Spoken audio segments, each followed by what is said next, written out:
first days in Salieri's bar were slow. I moved crates, delivered messages. The guys busted Ayak bombs, told işte. stories from the old country. Mostly we just waited. I got to thinking, maybe life in Salieri's crew wasn't gonna get me clipped. What did I know? Evet, nereden bilebilirim? Evet, benim. Thanks. Tamam, geliyorum.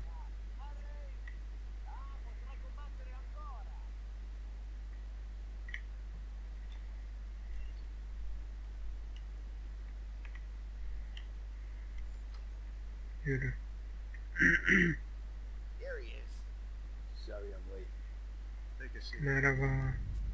It's collection day, boys. So Tommy, you'll drive. Paulie and Sam can handle the rest. It'll be routine. Just a handful of stops today. Bill at the motel was a little short last month.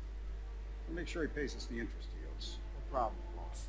Don't lay hands on anyone unless there's no other choice. Our clients need to understand that we provide a valuable service. They need to look at you and see Santa Michael. They need to believe you'll protect them. So let Morella stoop to breaking legs. We're better than that. But the bill's still Devam due, etsin. and everyone pays up. We can handle it. Go see Ralphie about a car. Okay, boss. Hemen şapkayı takmış, yakışmış da. Now, Vinny said to say he's got something for you, Tom. Head to him first. Tamam, Tommy eyvallah. just wants to tell you some bullshit story about some guy he whacked 20 years ago.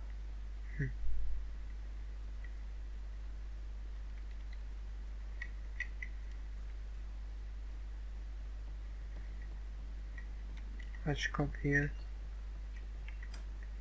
Merhaba. I saw this. I thought of you. Eyvallah. Selam. Rat. Shot him at the fair a couple of times. Right. They don't count. Pointed at the target over there. Test amaçlı kullanmak iyi. Now, click, click, click. Bang. Bring them off the walls. Okay? Now show me a reload. All right, open the chamber and away you go.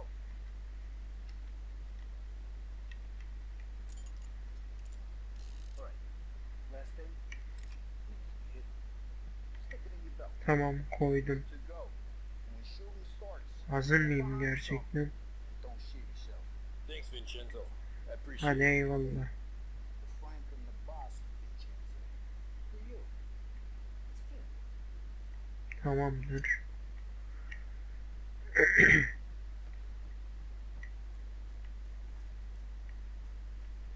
You guys need to be careful today, okay? Spoke to Biff. He said Morella's still bent since he lost the cars. Let's lose some motors to him. He's got at least 5 garages inside. Merhaba kekeme. You know how to get into one of these, Tommy? Elbow goes through. Reach inside. And in the afternoon to fix the window back up. Watch. Lockpick. And learn. You're a regular magician, Ralphie. Come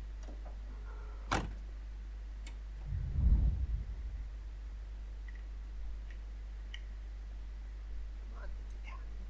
Show me what you can do. Okay, let's get the car. You got it. Evet, basitti öğrenmesi. Have a good day, fellas.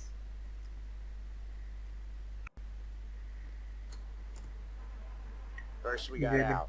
He runs a Araba bakery on çalışmıyor. Longwood Street. You know it? Yeah, I know it. Al's late again? Seems so. That's too bad.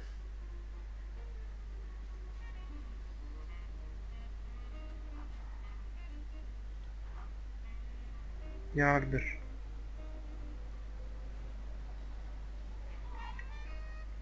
Sağa dön.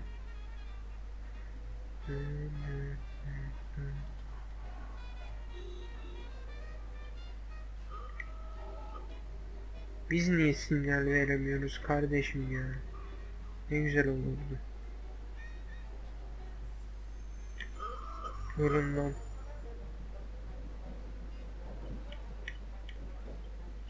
Ben yardır önden. Yolumu tıkama.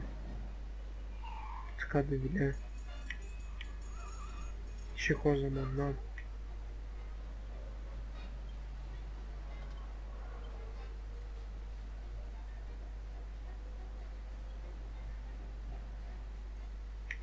Polis geldi. Hızı düşür.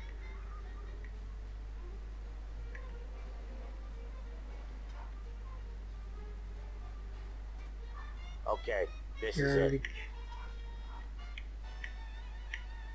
Watch what we do today, Tom. When it goes smooth, it's a breeze.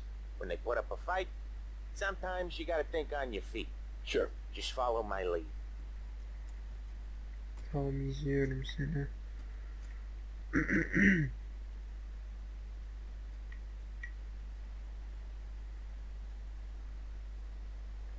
Bir fırın. Bir fırıncı. Sam, Holly, how are you?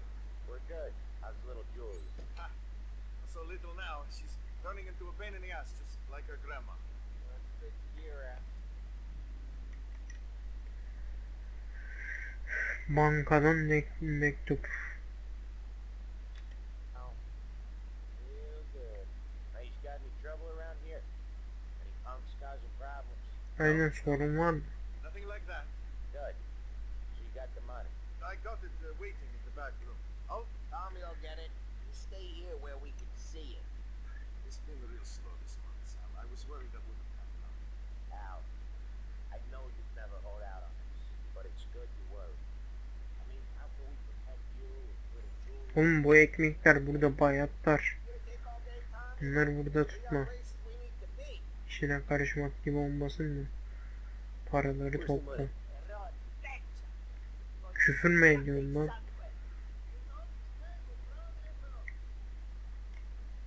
Al bakayım zarfı.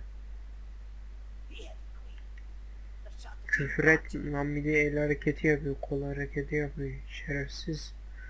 Terbiyesiz kadın. See you next month, Al. Let us know if you need anything. Anything at all. Sure will, Sam. Sure will. And give our best to your mom. Huh? Evet. Gidelim.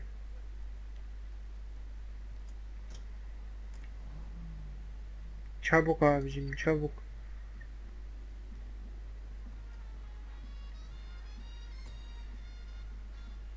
Okay, next up we got old Eugene's place. China store up Çin on Tallow. mağazası. He's not dead yet? Almost. Heard his nephew's taking over. Guy who used to run this next place, Tom? His name's not Eugene. Guy's a Chinaman. But it sounds like Eugene. Well, that's what we called him. Polly slammed his head into the counter back in, 27, I think? Yeah, it was hilarious. After that, no problems at all. If you look, you can still see the blood. Poor old bastard couldn't scrub it out. We keep some of these guys on our books to remind the Chinatown gangs they're in our city, not theirs. But we don't know Eugene's nephew, so he might need reminding too.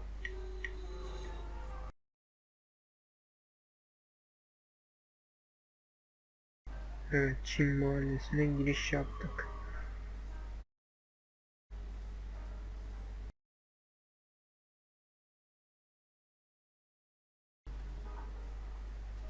Polis güle güle.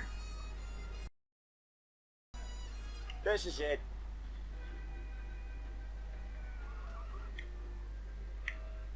I'll cover this one, Sam.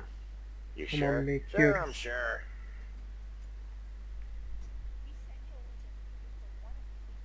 He's doing the store on his own? Yeah, when Polly's built up a little steam, he needs to let it out on his own. Just gotta let him get on with it. It's his way. You can hear it in his voice. Gotta let him lone wolf from time to time. Keeps him happy. Ne oluyor lan içeride? Yeah, Eugene's nephew ain't having much fun right now. When he's going, Polly don't stop. Once we were putting a squeeze on his tailor over in Holbrook. Guy ended up in a wheelchair. Yazık olmuş. Şu içeri bir kontrol etsek mi ya?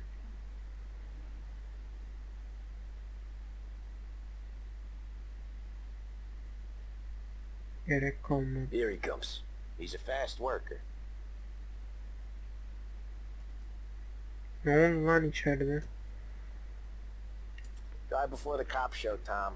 Next stop's Bill at the motel. Eugene's nephew's guy's money is ours next week, with some extra besides. He doing okay? He's okay. How's the shop counter? Yeah, that's seen some more blood. How much blood? And nothing he can't scrub out. Once he's back on his feet. Want to come out with us again, Tom? Get to hear even more about Bakarız. Chinese nephew guys scrubbing their own blood out of shop counters. Yeah, seems like it's not too hard. Not hard. Kinda not hard. I don't know.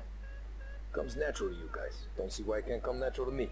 So anyone could do this. Me and Polly, we've been working these streets for years. You come in and you think you know it all. I'm not saying that, Sam. You've been a day on the job, pal. You haven't seen what we do. You haven't seen how we do it. Sam, I think you oughta... No, Polly. This punk thinks he can walk in here like a big shot. I put greasers like him in the ground. I think you gotta say you're sorry, Tom. Sorry, huh? Well, I'd say sorry if I couldn't see the bullshit smile you're trying to hide. You got him, though, Sam! You got him! I could smell the crap in your pants from here. Nah, you didn't get me. When little Tony first came out with us, I had him on his knees before he knew I was yanking his chain. Yeah, you did better than him anyways.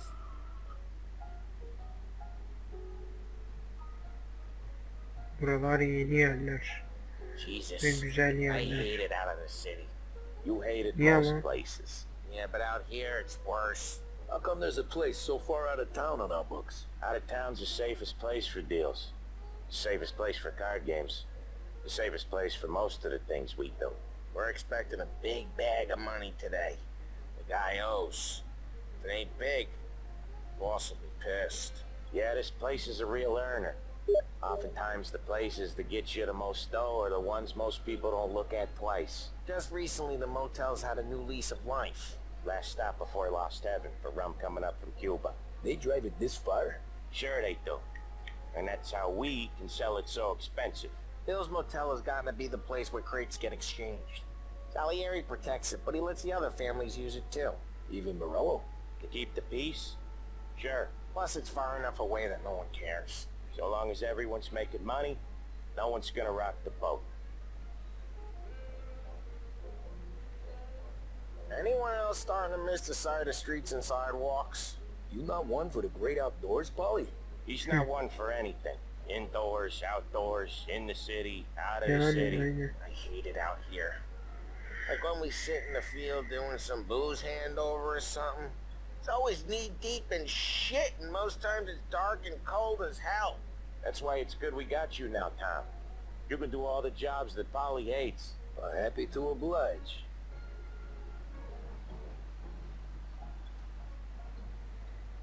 Söyle Okay. sür. There it is. Finally. Merhaba abi. Wait for us here, Tom. We'll be back in a bit. Okay. Tamam.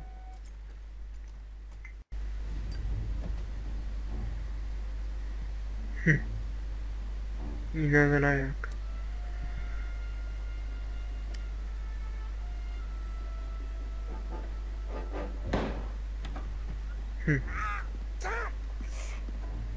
Tom, I took one. Jesus Christ, Paul! Tell Salieri from here on out this place is ours. Capiche? And don't come back, or you'll end up in worse shape than your friends. Get Sam. They're trying to beat information out of him. I gotta get you to a doctor. I can wait. Get Sam out of there. Okay. Okay, just hang on. Dayan dayan. Evet, ilk defa aksiyona giriyoruz. 24 mermi. Kilitle.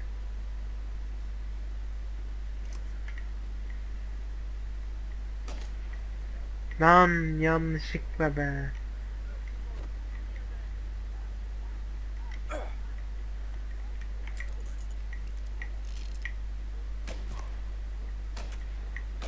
Öl öl öl öl.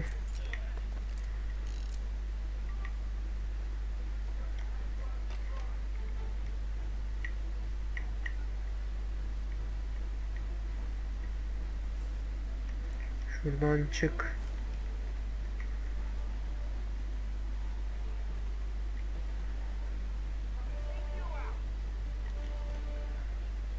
Gelin lan.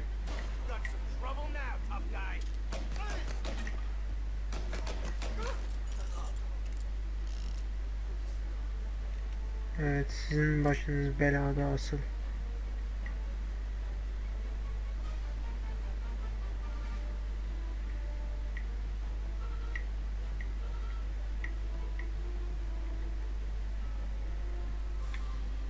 Dur yavaş, yerler yaş. Hadi be, headshot vuruyordum. İkinci seferde headshot. Değiştir, doldur. Şunu da al. Çok az bir şey doldu ama olsun.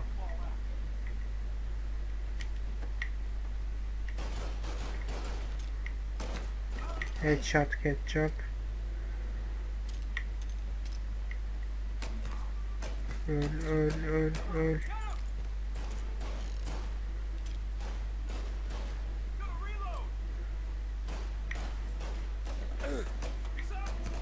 Öl.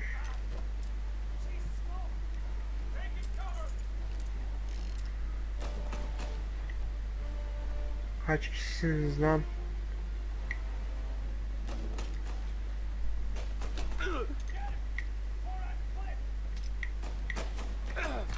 Öldü. Sus lan. Tamam.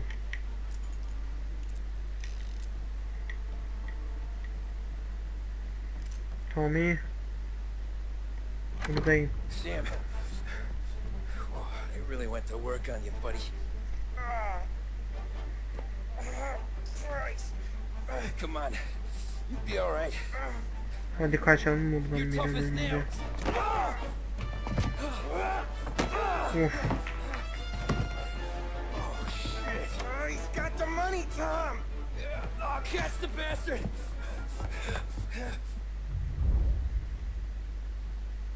Where is Sam? He's okay.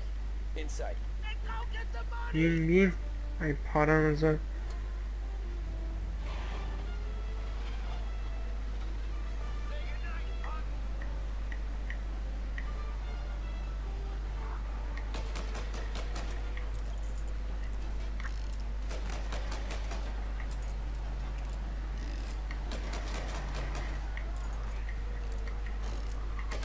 Sık sık sık. Çık ulan.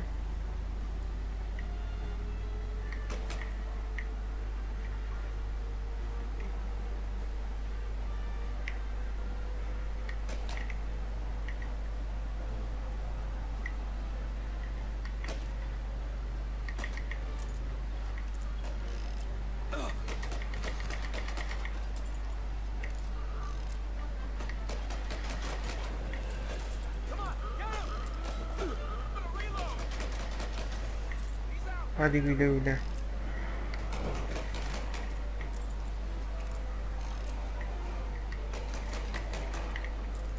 Hadi artık.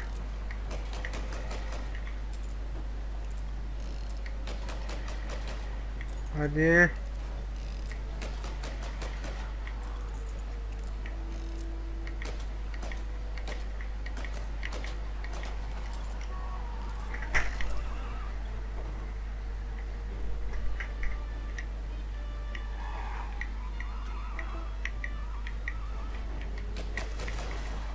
Hı.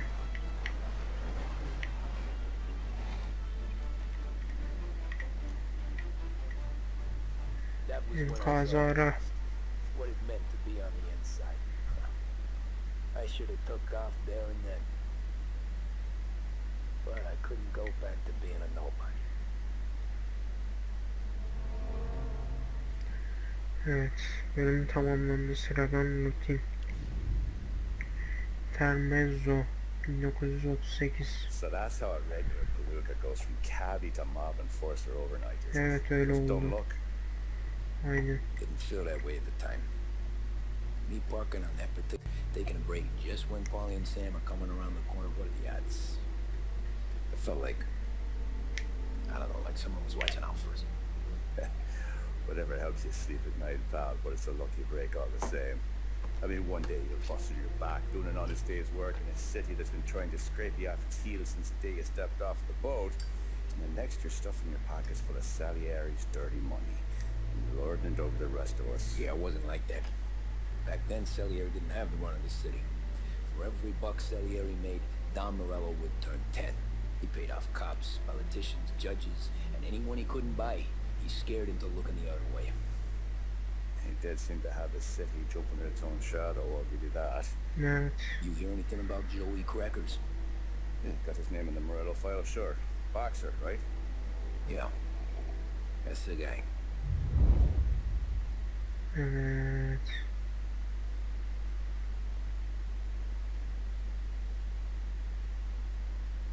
Way I hear it, Joey was just driving to the gym one morning. Got to daydreaming about winning a belt or something. God damn it! Moron!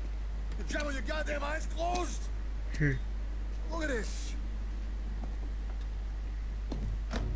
Jesus, Barry, Joseph, Tom Morello, I didn't know it was you. You know anybody else driving a rare import in this part of town, Joey? No. Well then, I'm sorry, I was driving real slow. You're saying this is my fault? No, sir. I ain't never been in no accident. Well, repairs are gonna be expensive. Oh, you're not gonna need that, sir. The tires are just fine. The grill's a little bent up is all. I mean, I got a cousin I can... Uff.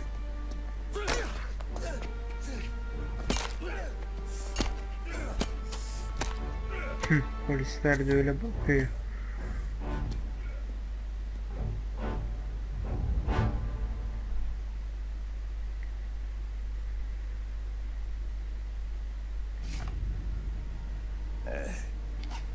Someone spun you a tail, pal.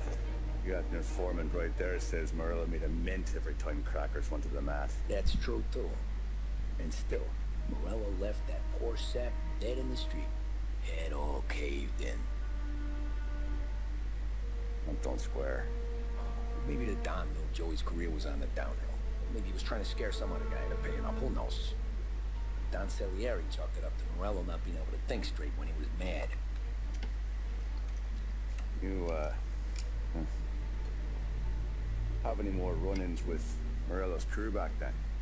Not at first. For a couple of years after I joined up, things were quiet. We got into a few dust-ups with guys trying to muscle in, but elsewise it was just the usual routine. We were running booze, out for protection, me and the boys doing rounds to collect, small time. But I ain't gonna lie. Most days, we was also having a bit of fun. Evet.